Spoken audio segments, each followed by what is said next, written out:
नमस्कार दोस्तों, welcome to our channel. अगर आपने चैनल को सब्सक्राइब नहीं किया है तो subscribe to our channel. Recently हमने देखा कि सैफ अली खान पर अटैक हुआ है।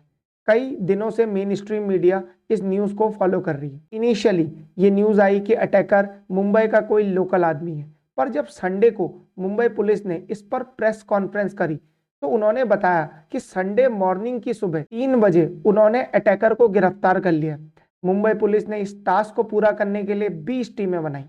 मुंबई पुलिस ने हमलावर अभियुक्त के बांग्लादेशी होने की पुष्टि करी है। वीडियो में आगे बढ़ने से पहले चलिए मुंबई पुलिस की तरफ से ऑफिशियल स्टेटमेंट जो दी गई है उसे देख लेते हैं। 2025 को रात में 2 बजे बांद्रा पुलिस स्टेशन की हद्दी में अभिनेता श्री सैफ अली खान इनके घर पर जबरी चोरी के उद्देश्य से उन पर हमला हुआ था। एक आरोपी को उसमें अरेस्ट किया गया है। उस आरोपी का नाम मोहम्मद शरीफुल इस्लाम शहजाद, एज 30 ईयर्स। ये जो आरोपी है, यह आरोपी बांग्लादेशी ओरिजिन का है, ऐसा हमारा डाउट है। इसीलिए इस केस में एप्रोप्रिएट सेक्शंस की वार की गई है और उस हिसाब से आगे का इन्वेस्टिगेशन किया। प्राइमा फेसी ये एक बांग्लादेशी इमिग्रेंट है, मोहम्मद शरीफुल इस्लाम इसका नाम है, और इलीगल तरीके से ये इंडिया में एंटर हुआ। इसने अपना नाम बदलकर विजय दास रख लिया। ये मुंबई 5-6 महीने पहले आया और ये एक हाउस कीपिंग एजेंसी में काम करता था। पुलिस ने इसे थाने के हीरा मंडी कैंप से गिरफ्तार किया। ये आदमी सैफ के बांद्रा के फ्लैट में चोरी के मकसद से घुसा था। इसने उन पर चाकू से हमला किया। हमले से सैफ को गंभीर चोटें आई और जिसके बाद उन्हें मुंबई के लीलावती अस्पताल में भर्ती करना पड़ा। फिलहाल वो खतरे से बाहर है। इस पूरे केस में अगर हम ध्यान से एनालाइज करें तो कई इश्यूज दिखते हैं। पहला है सिक्योरिटी कंसर्न का। सैफ अली खान का फ्लैट मुंबई में एक पॉश इलाके में, बांद्रा के इस इलाके में मिलेनियर्स, मल्टी मिलेनियर्स और बिलियनियर्स लोग रहते हैं। पहले इस इलीगल इमिग्रेंट का सैफ की बिल्डिंग में घुसना और फिर उनके अपार्टमेंट में इतनी आसानी से एक्सेस ले लेना, ये एक बहुत बड़ा क्वेश्चन मार्क रेस करता है बांद्रा की ओवरऑल सिक्योरिटी पर।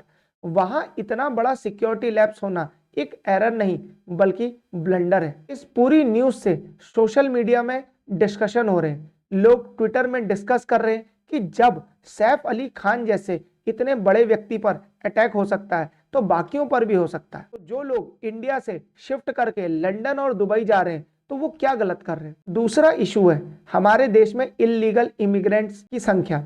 इलीगल इमिग्रेंट्स इतना ज्यादा सोसाइटी के अंदर घुस चुके हैं कि अब इसका इम्पैक्ट दिखने लगा है। हमारे देश में बांग्लादेशी इमिग्रेंट्स का मुद्दा पॉलिटिकली सेंसिटिव मुद्दा है। जैसे यूएस में इलीगल इमिग्रेंट्स पर खुलकर और लॉजिकल डिबेट्स होती हैं, वैसा इंडिया में देखने को नहीं मिलता। नॉर्थ ईस्ट को छोड़ दें तो इंडिया में कहीं पर भी इस इशू पर इतनी डिबेट नहीं होती।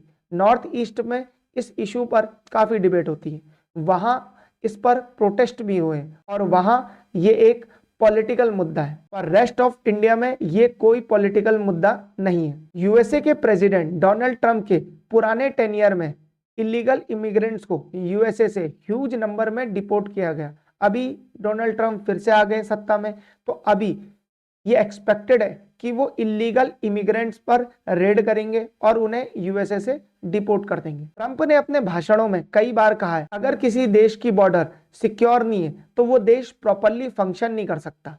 उस देश में सिटीजन की सिक्योरिटी के इशू हमेशा आते रहेंगे क्योंकि वहां कोई भी इलीगली एंटर कर सकता है। अब अगर उसने क्राइम कर दिया तो आप उसे ट्रैक कैसे करोगे। इंडिया में जब भी कोई इस पे बात करता है तो एक सेंसिटिव इशू बन जाता है। अभी भारत में सुप्रीम कोर्ट का एक बड़ा फैसला आया जिसमें सुप्रीम कोर्ट ने 1971 के बाद आसाम में एंटर किए सारे बांग्लादेशी इमिग्रेंट्स को इलीगल करार दे दिया, पर अभी तक इस मुद्दे पर कोई भी सिग्निफिकेंट स्टेप नहीं लिया गया। भारत में कितने बांग्लादेशी इमिग्रेंट्स आ चुके हैं इसका कोई आंकड़ा हमारे पास नहीं है।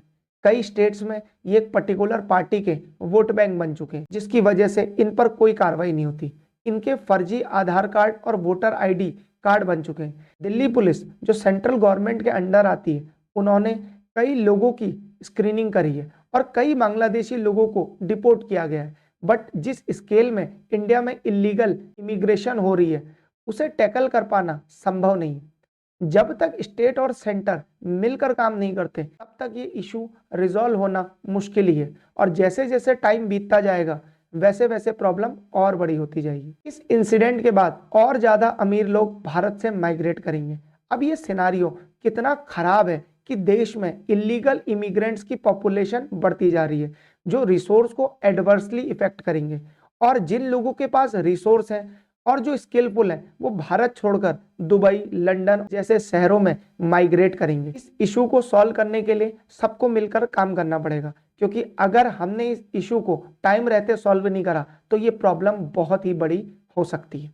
अब जाते जाते एक छोटा सा सवाल, रिसेंटली निकोलस माडुरो मोरोस ये एक देश के तीसरी बार राष्ट्रपति बने। आपको बताना है कि वो देश कौन सा है, ब्राजील, वेनेजुला, निकारागुआ, मैक्सिको। इसका सही आंसर आप मुझे कमेंट सेक्शन में दीजिए। जिसका भी आंसर ठीक होगा मैं उसके कमेंट को हार्ट दे दूंगा ताकि बाकी लोगों को भी सही आंसर पता लग पाए।